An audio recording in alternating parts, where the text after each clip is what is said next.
Control the center, and you can control the game. We may have heard that it's important to control the center and develop our pieces as close to the center as possible, but what exactly does this mean? The center squares are e4, d4, d5, and e5. A popular, as well as strong opening move for white is to play e4.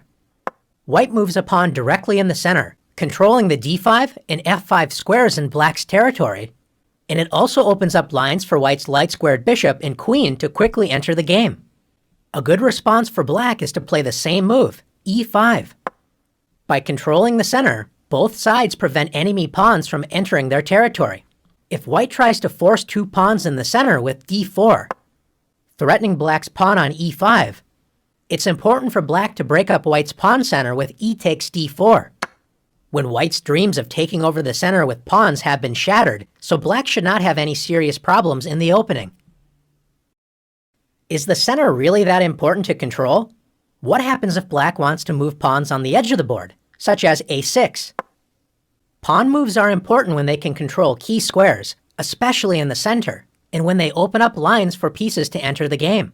This move does not control an important central square, and it only allows the rook to move to a7, not exactly improving black's position. Since black does not want to control the important center, don't be shy. Let's take the center for ourselves with d4. White's pawn duo control key squares in black's camp, c5, d5, e5, and f5, making it difficult for black to activate pieces on these squares. If black continues to make meaningless pawn moves such as h6, black has no central control, and besides the pawns, only 4 pieces can move: the knights, which were already able to move at the start of the game, and each rook only has 1 square.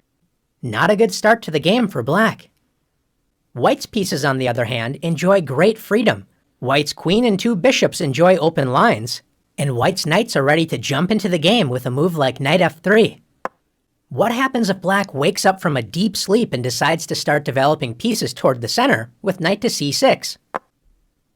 Pieces need pawns in the center so they are not constantly attacked. Since black does not have a pawn on d5, white can simply march forward with d5, grabbing space and attacking black's knight, forcing it to waste time by moving again.